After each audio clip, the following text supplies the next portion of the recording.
네, 3인칭 시사 시점 장윤선 기자, 신인규 변호사 두 분과 함께합니다. 어서 오십시오. 네, 안녕하세요. 네, 안녕하세요. 네, 지금 유튜브로도 저희의 모습이 생중계되고 있습니다. 유튜브 MBC 라디오 시사 채널로도 함께해 주시고요.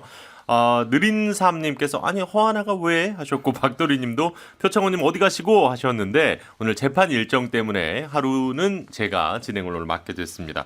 사실 뭐 저는 두 분 다 이미 제 프로 또 광고해야 되잖아요. 정치인사에서 만나 뵀었기 때문에 뭐 믿고 아주 그냥 편안한 마음으로 왔습니다. 오늘 잘 부탁드리겠습니다. 네, 네, 잘 부탁드립니다. 자, 오늘 국민의힘 전당대회 문제 좀 집중적으로 다뤄보려고 합니다.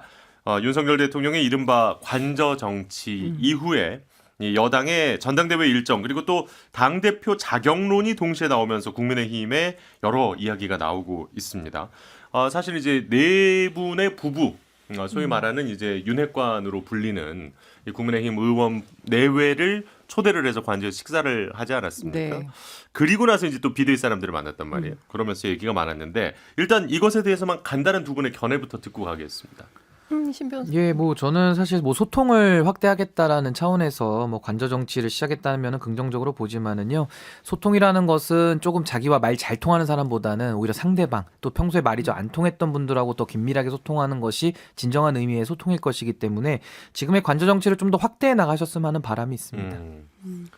예, 뭐 관저 정치를 확대하는 것은 좋은데 저는 공개, 비공개, 공식, 비공식 이것을 좀 구분해서 해야 되지 않을까라는 생각이 좀 들고요. 무엇보다 관저에서 만난 사람들이 실시간으로 나와서 생중계를 하고 있거든요.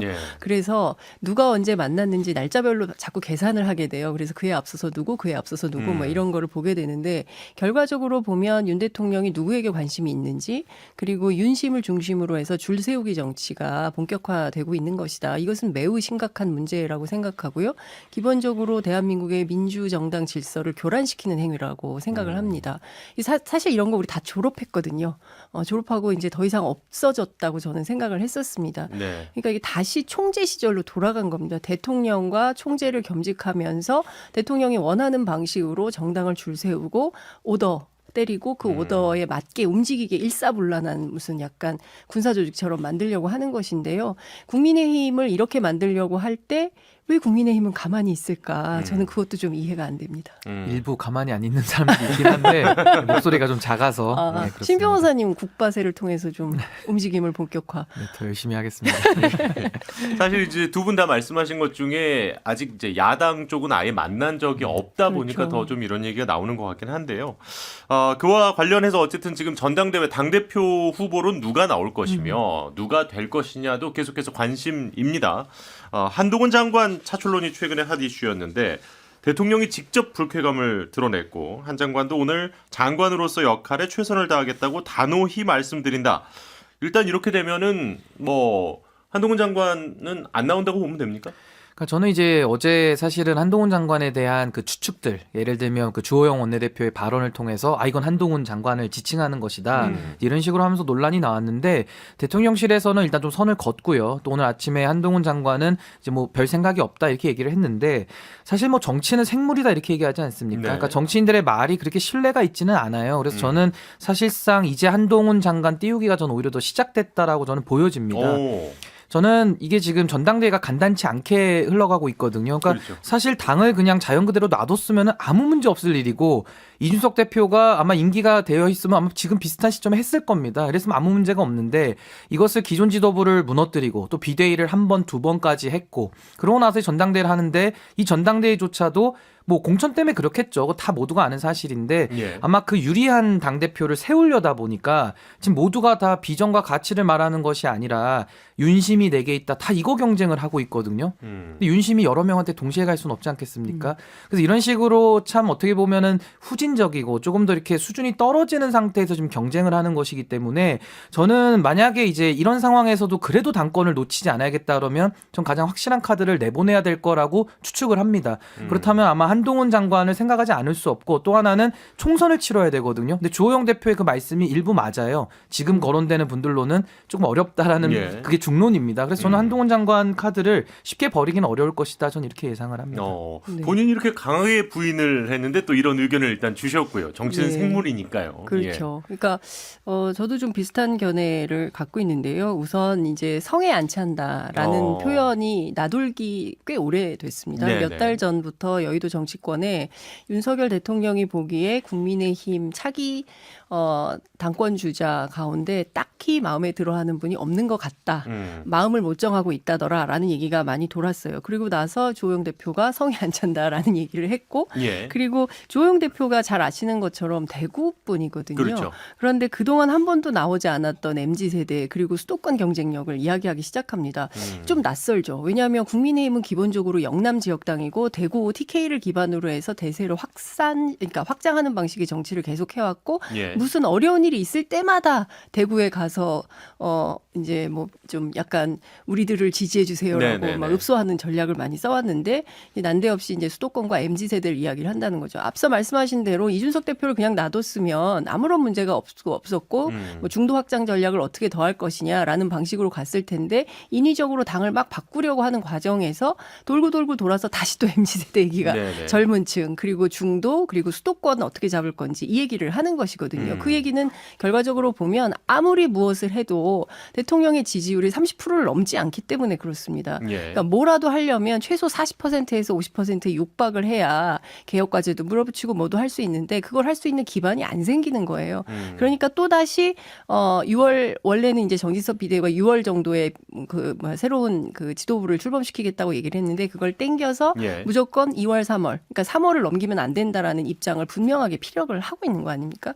그렇기 때문에 제가 보기에는 지금 상황이라고 한다면 결과적으로는 여기에 맞는 인물을 다시 불러들일 수밖에 없다. 그러면 돌고 돌아서 다시 또 한동훈 당신밖에 없다. 이런 얘기가 나올 수밖에 없는 상황인 것 같습니다. 지금 그렇다고 해서 말씀하신- 이준석 대표를 불러올 수는 없는 거잖아요. 네. 정치는 생물이라고. 예. 그러면 뭐 이준석 전 대표 얘기도 해주셨으니까 이준석 전 대표는 오늘 SNS를 통해서 또 MZ 세대, 그러니까 젊은 세대에 대해서 접근하려면 일단 그 용어부터 좀 없애야 된다.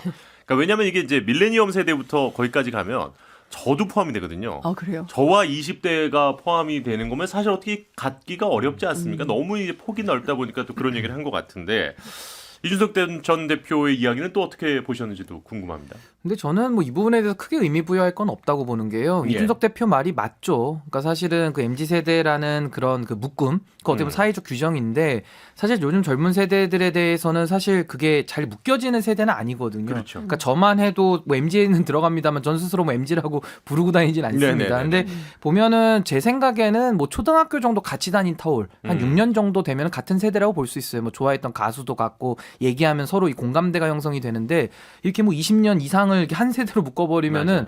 되게 좀 어색하거든요. 네네네. 그리고 특히 저는 이제 MZ 세대로 묶은 것 자체도 문제지만 지금 정치권이 착각하고 있는 것이 이 MZ 세대라고 묶여 있는 소위 2030 표심이 어디 이렇게 묶여 있다고 생각을 해요. 그리고 그것만 땡겨오면 그냥 따라온다고 생각을 하는데 전혀 그렇지 않거든요. 그래서 이런 부분에 대한 좀 접근법의 좀 본질적인 면을 좀 이준석 대표가 그냥 그 부분은 자기 의견을 표명한 걸로 저는 보입니다. 예. 이준석 전 대표의 이야기에 대해서도 뭐 더 길게 듣고 싶긴 합니다만 저희가 시간이 있으니까 다른 질문을 제가 이번에는 네. 장 기자님께 좀 길게 드릴게요. 그러니까 사실 이 모든 상황이 방금 그러면 이제 수도권 그리고 이제 젊은 층을 끌어안을 수 있는 후보가 한동훈 장관이다. 이런 이제 의견이 있기 때문에 결국 한동훈 장관과 관련한 이야기를 네. 우리가 계속 하고 있는 거 아니겠습니까? 근데 반면에 앞서 저희가 오프닝 때도 들었습니다마는 결국 이제 유승민만은 안 된다라는 이제 윤석열 대통령의 이 의중 때문이 아니냐 뭐 이런 의견들도 나오고 있습니다. 뭐 수도권과 MZ 세대에게 지지받는 후보는 자신밖에 없다라고 유승민 전 의원이 오늘 또 그 라디오 인터뷰에서 밝혔는데 이제 드디어 이제 좀 시동을 거는 것 같네요 모양이. 예, 그러니까 제가 지난주에 막 취재를 했을 때 예. 유승민 대표 측근들이 뭐라 그랬냐면 이제 더 이상 뭘 하라고 말하기가 매우 어렵다 음. 이런 얘기를 했었어요. 예. 그러니까 사실 이제 경기지사 이후에 그리고 나갔을 때 떨어질 가능성이 조금이라도 있다면 도전하시라고 말씀드리기가 매우 어렵다 이런 얘기를 했던 건데요. 그럼에도 불구하고 약간의 침묵 끝에 오늘 나와서 말씀하신 맥락을 들어보면 예. 사실상 당대표 출마 선언처럼 저는 들었습니다. 그리고 사실상 본인밖에 없다라고 강조한 것도 상당히 의미 있는 포인트라고 지적을 할 수 있을 것 같고요. 예. 한동훈 장관이 그러면 진짜 MZ세대라고 불리는 젊은 층 그리고 수도권에서 상당히 인기가 있냐. 한국일보가 쭉 분석을 했는데요. 지난 갤럽 조사에서만 보더라도 20대, 30대, 40대에서는 한 자리 숫자고요. 예. 그리고 오히려 70대에서 50대, 60대에서 굉장히 지지율이 높은 걸로 상대적으로 높은 걸로 나옵니다. 그러니까 무슨 예. 얘기냐면 이미지는 젊은 사람들이 좋아하는 것처럼 알려져 있지만 실제 데이터를 돌려보면 꼭 그렇지는 않다. 그리고 지지층 자체는 오히려 윤석열 대통령 지지층과 그렇죠. 비슷하다. 비슷하거나 겹치거나 뭐 이런 거죠. 그리고 기본적으로 밀레니얼 세대라고 하는 분들은 정치에 특별한 관심이 없다. 아. 그리고 예. 뭐 이런 측면이 좀 있는 것 같아요. 근데 다시 돌아가서 이제 유승민 대표 얘기를 좀 하자면 국민의힘 전당대회에서 유승민 대표는 상수가 된 것 같아요. 그러니까 예. 국민의힘 관련자들을 만나보면 주로 어떻게 얘기하냐면 유승민은 안 되기 때문에 예. 유승민에 맞서서 이길 수 있는 사람들을 계속 대입을 하는 거예요. 나경원, 그다음에 김기현 등등을 쭉쭉 대입을 해보는데 마땅한 사람이 없는 거죠. 특히 예. 김기현 의원 같은 경우에는 대단히 적극적으로 당대표 출마 의지를 보이고 있고 오늘 했던 모임에서도 제일 정중앙에 딱 서셨거든요. 그러니까 사실상 윤심은 4개 있고 내가 적합한 후보다라고 얘기를 하지만 지지율이 10%를 안 넘습니다. 늘 예. 4%대에 머물러 있어요. 그러니까 좀 답답한 상황인 거죠. 그래서 저는 유승민 대표가 출격을 한다고 하면 소위 이제 친윤계라고 하는 분들이 상당히 긴장을 하고 새로운 후보 찾기에 상당히 촉각을 곤두세울 가능성이 매우 높다. 이런 근데 제가 한 가지만 더 여쭤보고 제가 신 변호사님께도 좀 충분히 시간을 드릴 만한 게 아까 지금 방금 말씀해 주신 내용 가운데 네. 경기지사 이후로 권할 수가 없다라는 건 무슨 뜻이냐. 여론조사에서는 유승민 후보가 더 높게 그렇습니다. 나왔지만 네. 결국 이 당심에서 너무 차이가 나면서 그때 당시에도 김은혜 후보가 당선된 거 맞습니다. 아니었겠습니까? 예. 근데 지금 보면요. 여론조사에서는 이제 후보 적합도에서 유승민 후보가 높게 나오지만 네. 여전히 국민의힘 지지층에서 이제 당심을 놓고 보면 나경원 전 의원이 높게 나오고 있는 상황. 네. 이 상황이다 보니까 유승민 전 의원 입장에서는 당연히 좀 부담스럽지 않겠습니까? 그렇죠. 이제 그럼에도 불구하고 그래서 자꾸 그 얘기를 하는 것 같아요. 룰을 변경하는 코미디 같은 짓은 하면 안 된다라고 주장을 하는 건데요. 예컨대 이제 지금 뭐 9대1 또는 10대 빵 이런 방식으로 룰을 예. 바꿔서 예. 유승민 대표가 나올 수 없는 프레임을 만든다는 거잖아요. 근데 그런 방식으로 갔을 때 실제로 유승민 대표가 그냥 주저앉아 있을 것이냐 그 부분에 대해서는 많은 갑론을박이 정치권 안에 있는 것 같습니다. 예. 이를테면 그러면 그냥 정치평론 하다가 인생을 마무리할 거냐 아니면 지더라도 도전을 해서 차기 대권으로 가는 길을 열 거냐. 이것은 지금 유승민 전 대표의 정치 인생에 매우 중요한 포인트에 와 있고 예. 그리고 그것보다 더 중요한 것은 이기구 지구의 문제보다 보수 정당의 운명을 그냥 이대로 그냥 놔둘 것이냐 아니면 좀 더 개혁적인 방향으로 만드는데 유승민이라는 정치인이 일조할 거냐 그리고 역사에 어떻게 남을 거냐 뭐 이런 게 굉장히 중요한 포인트가 된 것이죠. 신 변호사님께도 비슷한 내용 좀 의견을 좀 듣고 싶은데요. 뭐 유승민 전 의원이 당심도 민심 따라하고 있는 것 같다라는 얘기는 지금 아무래도 장 기자님께서 해주신 얘기를 좀 강하게 어필하고 싶은 것 같은데 이 상황은 어떻게 보십니까? 근데 저는 사실 그 유승민 의원에 대한 평가가 정말 아이러니한 것 같아요. 그러니까 예. 개인적인 호불호를 떠나서요. 사실은 뭐 당을 깨고 나갔다 왔기 때문에 안 된다라고 하면은 권성동, 장제원 의원 다 똑같거든요. 예. 꼭 그건 아닌 것 같아요. 그렇다면 유승민 의원이 사실 대선 경선 후보까지 뛰었던 분 아닙니까? 예. 그럼에도 불구하고 구성원들이 이런 식으로 마치 유승민 의원 투명인간 취급하고 전략적 무시 전략을 쓰는 것은 저는 굉장히 좀 이건 민주주의적이지 않다. 그리고 이거는 또 소수에 대한 좀 린치가 하는 거 아니냐. 내지 좀 파시즘 같기도 합니다. 그래서 이런 부분에 대한 당의 태도는 지금 굉장히 저는 부적합하다고 저는 생각을 하고요. 사실 김은혜 그 수석이죠. 당시 후보와의 경선은 5대5였습니다. 왜냐하면 공직선거였기 때문에 5대5에도 불구하고 이렇게 안 됐는데 이번에 당직선거는 7대3 내지는 9대1까지 그러니까 당심 비율이 더 높아지거든요. 예. 그러니까 사실 유승민 의원한테 상당히 불리한 국면인 것은 맞고요. 근데 다만 이제 교통정리를 통해 가지고 이제 후보군은 어느 정도 좀 정리를 한다 그러면은 사실 뭐 한동훈 장관까지 안 불러들여도 이겨볼 수가 있다고 생각이 드는데 예. 지금 후보군들이 다들 욕심을 내고 있어요. 그러니까 이게 아무리 용산에서 뭐 개입을 해가지고 뭐 어떻게 뭐 자리 주고 뭐 주고 해서 정리를 한다고 하더라도 이게 쉽지 않을 수 있거든요. 그럼 예. 그럴 땐 표가 갈라지기 때문에 위기감을 느끼면서 그때는 이제 유승민 의원에 대해서 더 이런 좀 반대적인 목소리가 더 나오는 거 저는 같습니다. 그래서 일단은 그렇게 해서 교통 정리가 안 되면은 한동훈 장관을 저는 불러서라도 이겨야 되기 때문에 예. 확실한 필승 카드를 불러올 수밖에 없다. 저는 그렇게 생각을 합니다. 만약에 그러니까 유승민 전 의원이 출마하면 결국은 한동훈 장관 카드를 꺼내 들 수밖에 없다라는 그러니까 게 이제 구도의 문제죠. 구도가 네. 교통 정리가 돼서 만약에 김기현 의원 정도 나와도 우리가 다 뭐 여러 가지 개파 만들었고 했지 않습니까? 그런 걸로 밀 수 있다라고 확신이 들면은 한동훈 장관 갈 필요가 없을 텐데 교통 정리가 안 될 때, 안 되면 표가 분산되지 그렇죠, 않습니까? 그렇죠. 그럼 불안하기 때문에 갈리더라도 이길 수 있는 필승 카드를 그러니까 소환해야 어차피 되지 결선만 않을까. 사실 가면은 그래도 또 해볼 만하다고 생각을 할 텐데 결선을 안 가버리고 과반이 넘어버리면은 이제 그때는 반대 입장에서는 너무 당황스러운 결과가 나오니까 지금 그런 부분 얘기하신 것 같고요. 3382번님께서 주신 질문도 소개해드리겠습니다. 안철수 의원은요 이런 질문 주셨거든요. 윤 대통령과 후보 단일화할 때 당대표 약속했다는 얘기도 사실 많았잖아요. 윤 대통령의 마음이 변한 건가요? 라는 질문을 주셨는데 뭐 당대표를 약속했다는 거는 뭐 정확하게 나온 거는 사실 없습니다만 그렇죠. 당연히 네. 없습니다만 안철수 의원은 어떻게 될까요? 두 분의 생각도 좀 듣고 예, 싶네요. 근데 뭐 안철수 의원 같은 경우는 지금 되게 그 왕성한 활동을 좀 하고는 있습니다. 당원들과의 그런 접촉면을 좀 늘리기 위해서 동분서주하고 계시는데 예. 안철수 의원에 대해서는 일단 보수정당 내부에서 일단은 좀 우리 식구다라는 느낌을 잘 못 갖는 것 같아요. 아무래도 최근에 입당을 하셨기 때문에 그동안에 그런 좀 쌓아온 라포 같은 게 좀 없지 않습니까? 예.